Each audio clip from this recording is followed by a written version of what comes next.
नमस्कार। मेरे प्यारे देशवासियों, आज मैं अपनी बात की शुरुआत एक वेद वाक्य के साथ करना चाहता हूं। कृतं में दक्षिणे हस्ते जयो में सव्य आहितः। इस बात को भारत के संदर्भ में देखें तो बहुत सीधा साधा अर्थ यही है, हमारे देश ने एक तरफ कर्तव्य का पालन किया तो दूसरी तरफ उसे बड़ी सफलता भी मिली। कल 21 अक्टूबर को भारत ने 1 बिलियन 100 करोड़ वैक्सीन डोज का कठिन लेकिन असाधारण लक्ष्य प्राप्त किया है।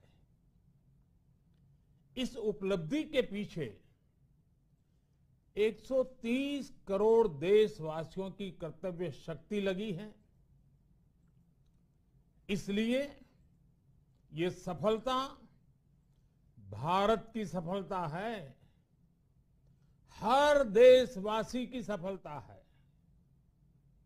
मैं इसके लिए सभी देशवासियों को हृदय से बधाई देता हूं। साथियों, 100 करोड़ वैक्सीन डोज ये केवल एक आंकड़ा नहीं है, ये देश के सामर्थ्य का प्रतिबिंब है, इतिहास के नए अध्याय की रचना है। ये उस नए भारत की तस्वीर है जो कठिन लक्ष्य निर्धारित कर उन्हें हासिल करना जानता है।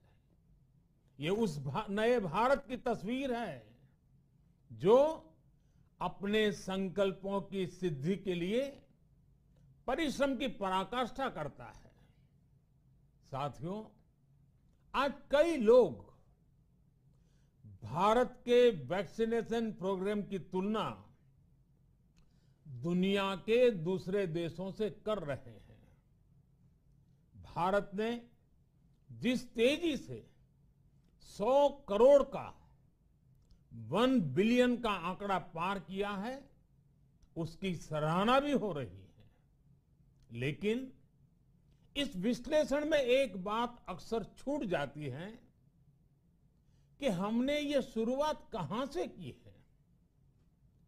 दुनिया के दूसरे बड़े देशों के लिए वैक्सीन पर रिसर्च करना, वैक्सीन खोजना, इसमें दशकों से उनकी महारत है, एक्सपर्टाइज थी। भारत अधिकतर इन देशों की बनाई वैक्सीनेशन पर ही निर्भर रहता था, हम बाहर से मंगवाते थे। इसी वजह से जब 100 साल की सबसे बड़ी महामारी आई तो भारत पर सवाल उठने लगे, क्या भारत इस वैश्विक महामारी से लड़ पाएगा? भारत दूसरे देशों से इतनी वैक्सीन खरीदने का पैसा कहां से लाएगा? भारत को वैक्सीन कब मिलेगी? भारत के लोगों को वैक्सीन मिलेगी भी या नहीं? क्या भारत इतने लोगों को टीका लगा पाएगा कि महामारी को फैलने से रोक सके? भांति भांति के सवाल थे। लेकिन आज ये 100 करोड़ वैक्सीन डोज हर सवाल का जवाब दे रहा है। भारत ने अपने नागरिकों को 100 करोड़ वैक्सीन डोज लगाई हैं और वो भी मुफ्त, बिना पैसा लिए। साथियों, 100 करोड़ वैक्सीन डोज का एक प्रभाव ये भी होगा कि दुनिया अब भारत को कोरोना से ज्यादा सुरक्षित मानेगी। एक फार्मा हब के रूप में भारत को दुनिया में जो स्वीकृति मिली हुई है, उसे और मजबूती मिलेगी। पूरा विश्व आज भारत की इस ताकत को देख रहा है, महसूस कर रहा है। साथियों, भारत का वैक्सीनेशन अभियान सबका साथ, सबका विकास, सबका विश्वास और सबका प्रयास का सबसे जीवंत उदाहरण है। कोरोना महामारी की शुरुआत में ये भी आशंकाएं व्यक्त की जा रही थी कि भारत जैसे लोकतंत्र में इस महामारी से लड़ना बहुत मुश्किल होगा। भारत के लिए, भारत के लोगों के लिए ये भी कहा जा रहा था कि इतना संयम, इतना अनुशासन यहां कैसे चलेगा। लेकिन हमारे लिए लोकतंत्र का मतलब है सबका साथ। सबको साथ लेकर देश ने सबको वैक्सीन, मुफ्त वैक्सीन का अभियान शुरू किया। गरीब, अमीर, गांव, शहर, दूर सुदूर, देश का एक ही मंत्र रहा कि अगर बीमारी भेदभाव नहीं करती तो वैक्सीन में भी भेदभाव नहीं हो सकता। इसलिए यह सुनिश्चित किया गया कि वैक्सीनेशन अभियान पर वीआईपी कल्चर हावी न हो। कोई कितने ही बड़े पद पर क्यों न रहा हो, कितना ही धनी क्यों न रहा हो, उसे वैक्सीन सामान्य नागरिकों की तरह ही मिलेगी। साथियों, हमारे देश के लिए ये भी कहा जा रहा था कि यहां ज्यादातर लोग टीका लगवाने के लिए आएंगे ही नहीं। दुनिया के कई बड़े विकसित देशों में आज भी वैक्सीन हेजिटेंसी एक बड़ी चुनौती बन गई है। लेकिन भारत के लोगों ने 100 करोड़ वैक्सीन डोज लेकर ऐसे लोगों को निरुत्तर कर दिया है। साथियों, किसी अभियान में जब सबका प्रयास जुड़ जाता है तो परिणाम अद्भुत ही होते हैं। हमने महामारी के खिलाफ देश की लड़ाई में जन भागीदारी को अपनी पहली ताकत बनाया। फर्स्ट लाइन ऑफ डिफेंस बनाया। देश ने अपनी एकजुटता को ऊर्जा देने के लिए ताली, थाली बजाई, दिए जलाए। तब कुछ लोगों ने कहा था कि क्या इससे बीमारी भाग जाएगी? लेकिन हम सभी को उसमें देश की एकता दिखी, सामूहिक शक्ति का जागरण दिखा। इसी ताकत ने कोविड वैक्सीनेशन में आज देश को इतने कम समय में 100 करोड़ तक पहुंचाया है। कितनी ही बार हमारे देश ने एक दिन में 1 करोड़ टीकाकरण का आंकड़ा पार किया है। ये बहुत बड़ा सामर्थ्य है, प्रबंध कौशल है, टेक्नोलॉजी का बेहतरीन इस्तेमाल है, जो आज बड़े बड़े देशों के पास भी नहीं है। साथियों, भारत का पूरा वैक्सीनेशन प्रोग्राम विज्ञान की कोख में जन्मा है, वैज्ञानिक आधारों पर पनपा है और वैज्ञानिक तरीकों से चारों दिशाओं में पहुंचा है। हम सभी के लिए गर्व करने की बात है कि भारत का पूरा vaccination programme science bound, science driven और साइंस बेस्ड रहा है। वैक्सीन बनने से पहले और वैक्सीन लगने तक इस पूरे अभियान में हर जगह साइंस और साइंटिफिक अप्रोच शामिल रही है। हमारे सामने चुनौती मैन्युफैक्चरिंग को लेकर भी थी, प्रोडक्शन को स्केल अप करने की भी थी। इतना बड़ा देश, इतनी बड़ी आबादी, उसके बाद अलग अलग राज्यों में, दूर दराज इलाकों में समय से वैक्सीन पहुंचाना, ये भी किसी भागीरथ कार्य से कम नहीं था।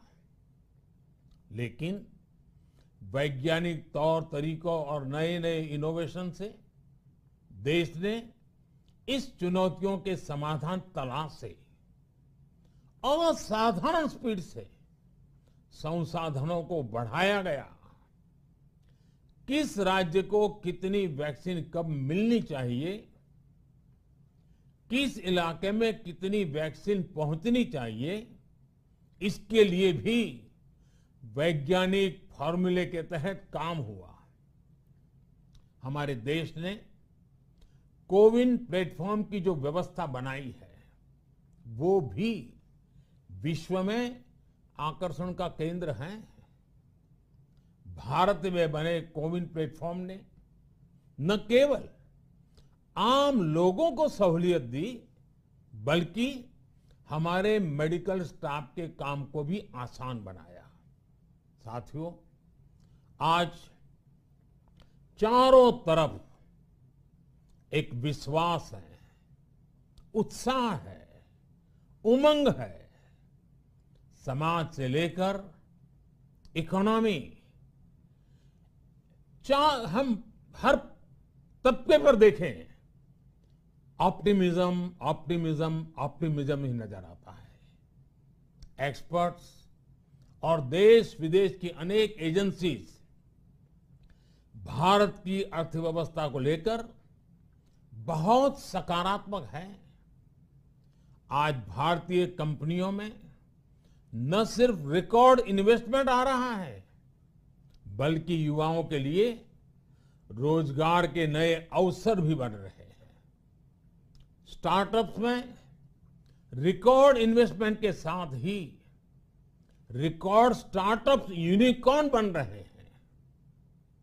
हाउसिंग सेक्टर में भी नई ऊर्जा दिख रही है। पिछले महीनों में किए गए कई सारे रिफॉर्म्स, कई सारे इनिशिएटिव, गति शक्ति से लेकर नई ड्रोन पॉलिसी तक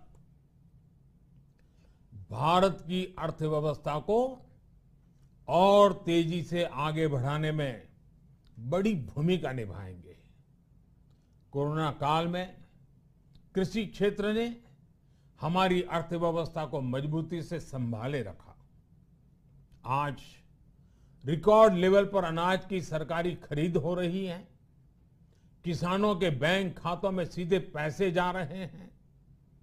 वैक्सीन के बढ़ते हुए कवरेज के साथ साथ आर्थिक सामाजिक गतिविधियां हो, खेल जगत हो, टूरिज्म हो, एंटरटेनमेंट हो, सब तरफ सकारात्मक गतिविधियां तेज हो रही हैं।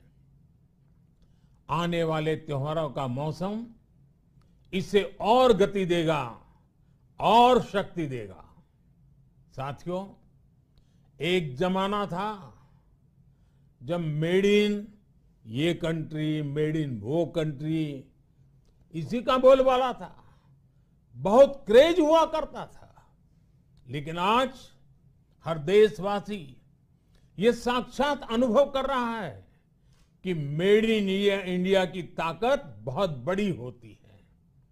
और इसलिए आज मैं आपसे फिर ये कहूंगा कि हमें हर छोटी से छोटी चीज जो मेड इन इंडिया हो, जिसे बनाने में किसी भारतवासी का पसीना बहा हो, उसे खरीदने पर जोर देना चाहिए। और ये सबके प्रयास से ही संभव होगा। जैसे स्वच्छ भारत अभियान एक जन आंदोलन है, वैसे ही भारत में बनी चीज खरीदना, भारतीयों द्वारा बनाई चीज खरीदना, वोकल फॉर लोकल, ये हमें व्यवहार में लाना ही होगा। और मुझे विश्वास है सबके प्रयास से हम ये भी करके रहेंगे। आप याद करिए, पिछली दिवाली हर किसी के मन मस्तिष्क में एक तनाव था, लेकिन इस दिवाली 100 करोड़ वैक्सीन डोज के कारण एक विश्वास का भाव है। अगर मेरे देश की वैक्सीन मुझे सुरक्षा दे सकती है, तो मेरे देश का उत्पादन, मेरे देश में बने सामान मेरी दिवाली और भी भव्य बना सकते हैं। दिवाली के दौरान बिक्री की एक तरफ और बाकी साल की बिक्री एक तरफ होती है। हमारे यहां दिवाली के समय, त्योहारों के समय बिक्री एकदम बढ़ जाती है। 100 करोड़ वैक्सीन डोज हमारे छोटे छोटे दुकानदारों, हमारे छोटे छोटे उद्यमियों, हमारे रेहड़ी पटरी वाले भाइयों बहनों, सभी के लिए आशा की किरण बनकर आई है। साथियों, आज हमारे सामने अमृत महोत्सव के संकल्प है, तो ऐसे में हमारी ये सफलता हमें एक नया आत्मविश्वास दिलाती है।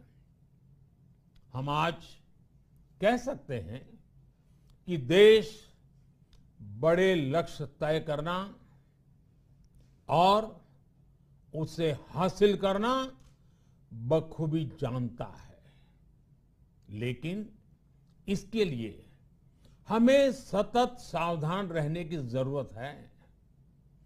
हमें लापरवाह नहीं होना है। कवच कितना ही उत्तम हो, कवच कितना ही आधुनिक हो, कवच से सुरक्षा की पूरी गारंटी हो, तो भी जब तक युद्ध चल रहा है, हथियार नहीं डाले जाते। मेरा आग्रह है कि हमें अपने त्योहारों को पूरी सतर्कता के साथ ही मनाना है। और जहां तक मास्क का सवाल है, कभी कभी जरा, लेकिन अब तो डिजाइन की दुनिया भी मास्क में प्रवेश चुकी है। मेरा इतना ही कहना है, जैसे हमें जूते पहन करके ही बाहर जाने की आदत लग गई है ना, बस वैसे ही मास्क को भी एक सहज स्वभाव बनाना ही होगा। जिनको अभी तक वैक्सीन नहीं लगी है, वो इसे सर्वोच्च प्राथमिकता दें। जिन्हें वैक्सीन लग गई है, वो दूसरों को प्रेरित करें। मुझे पूरा भरोसा है कि हम सब मिलकर प्रयास करेंगे तो कोरोना को और जल्द हरा पाएंगे। आप सभी को आने वाले त्योहारों की एक बार फिर बहुत बहुत शुभकामनाएं। बहुत बहुत धन्यवाद।